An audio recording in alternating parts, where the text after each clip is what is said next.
যে মানুষ আপনাকে কখনো কাছে টানে আবার কখনো দূরে সরিয়ে দেয়, সে আপনাকে ভালোবাসে না। যে মানুষ আপনাকে শুধু নিজের সুবিধার সময় মনে করে আর বাকি সময় অচেনার মতো ব্যবহার করে, সে আপনাকে সত্যিকারের চায় না। ভালোবাসা যদি হয় তবে সেটা কুয়াশার মতো হবে না, কখনো কাছে কখনো দূরে।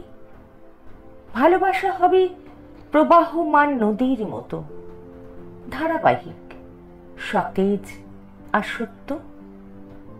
কখনো ভেবে দেখেছেন আপনি কারোর জন্য সর্বস্ব উজাড় করে দিচ্ছেন, অথচ সে আপনাকে শুধুমাত্র একটুখানি মনোযোগ দিয়ে নিয়ন্ত্রণ করছে। আপনাকে ছুঁড়েও ফেলছে না, ধরেও রাখছে না, শুধু নিজের ইচ্ছে মতো টানছে আর ছাড়ছে। এটা ভালোবাসা নয়, এটা এক ধরনের মানসিক খেলা, যেখানে আপনাকে শুধু একটা পুতুল হিসাবে ব্যবহার করা হচ্ছে। এই মায়ার জালে আটকে থাকার কোনো মানে নেই। ভুল সম্পর্কের শেকল যত দ্রুত ভাঙবেন, তত দ্রুত মুক্ত বাতাসে শ্বাস নিতে পারবেন। ভুল মানুষের সঙ্গে কাটানো শত রাতের চেয়ে একা জেগে থাকা এক রাতও বেশি শান্তির।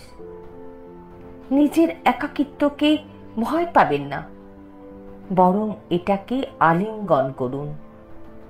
একাকিত্বের মাঝে নিজেকে নতুন ভাবে চিনতে পারবেন, নিজের মূল্য বোঝার সুযোগ পাবেন। যে মানুষ আপনাকে সত্যিকারের ভালোবাসবে, সে আপনাকে নিয়ে খেলবে না, বরং আপনাকে আগলে রাখবে। তাই মিথ্যা মায়ার জাল ছেড়ে বেরিয়ে আসুন। আপনার শান্তি, সম্মান আর সুখের জন্য এটাই সবচেয়ে জরুরি।